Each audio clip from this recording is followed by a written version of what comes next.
Ever felt like an outsider, so desperate to escape you'd do anything? That's exactly how Herlina felt.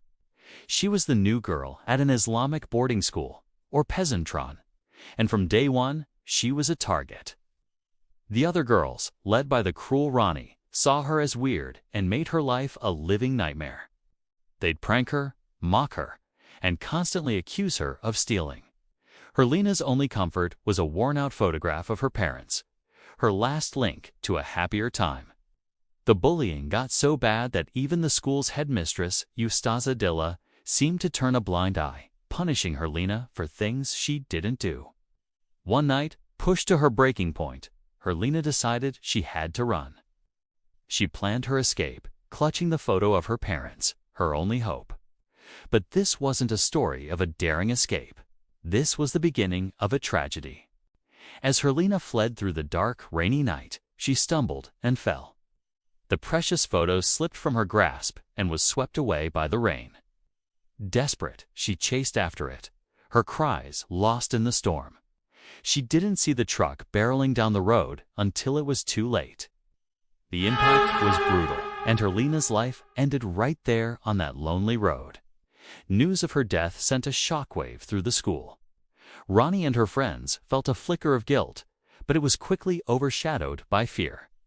Little did they know, Herlina's story was far from over.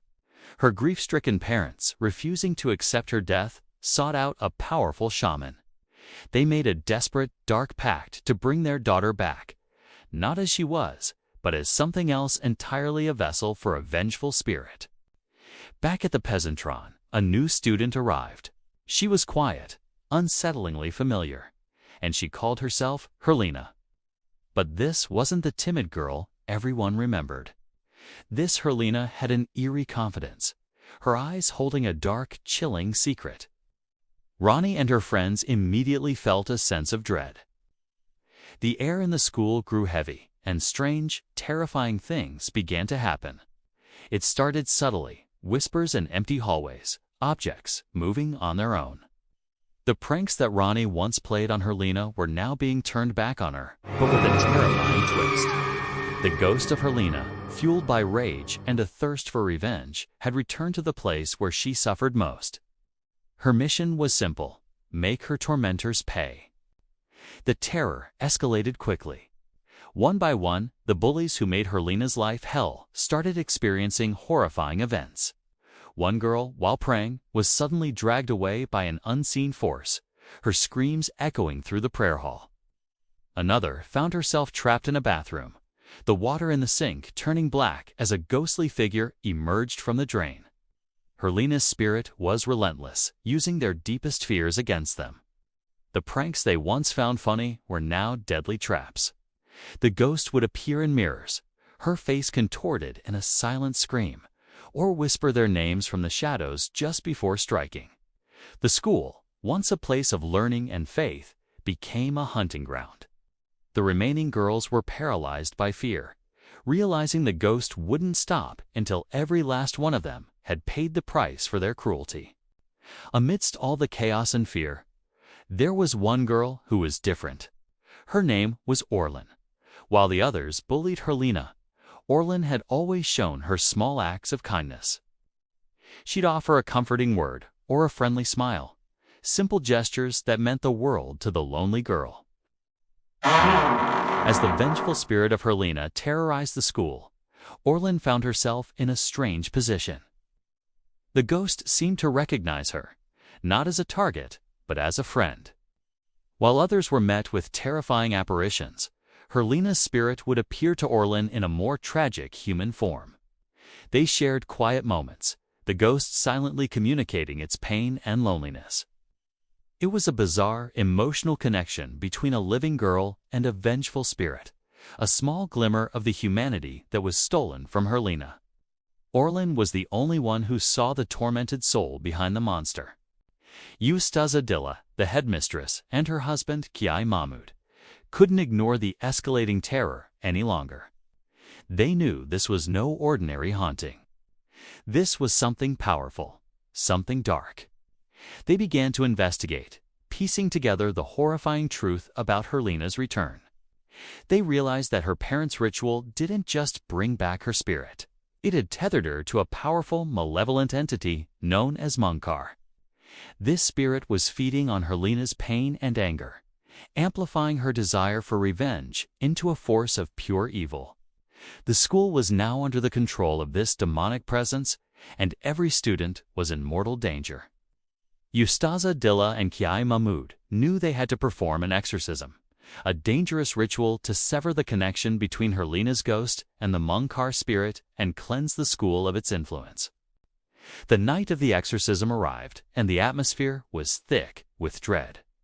As Kiai Mahmud began the ritual, chanting prayers to drive out the evil, the Munkar spirit fought back with all its might.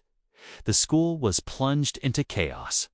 Walls cracked, objects flew through the air, and the ghost's terrifying screams shook the very foundations of the building.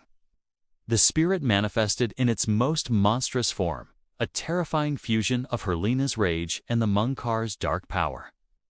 It targeted everyone, including Ustaza Dilla, who was haunted by her own guilt for failing to protect Herlina when she was alive. The battle was not just against a ghost, but against the powerful demonic entity that wore her face. It was a desperate fight for the souls of everyone trapped inside the Pesantren.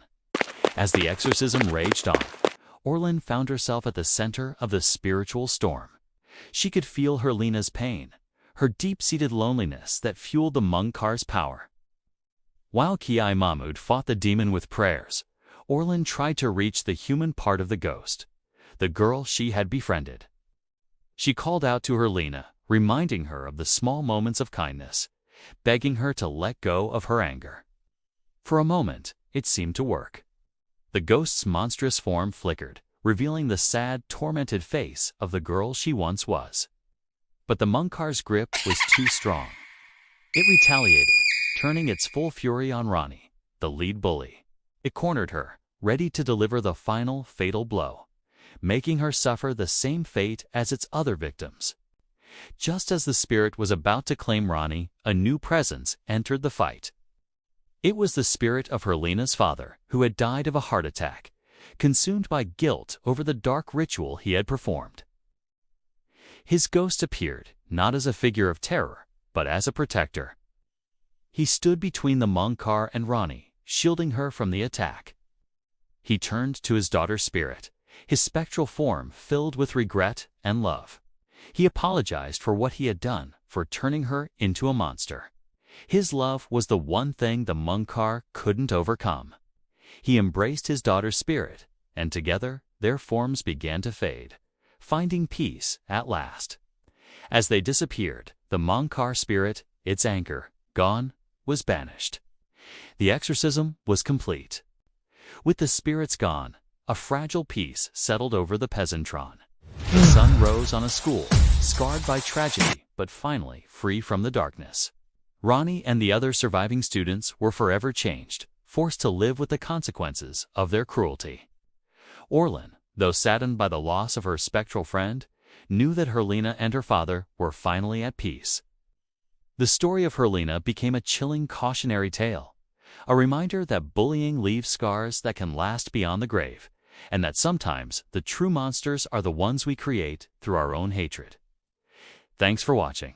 If you enjoyed this dive into Indonesian horror, don't forget to like, subscribe, and hit that notification bell for more stories. See you next time.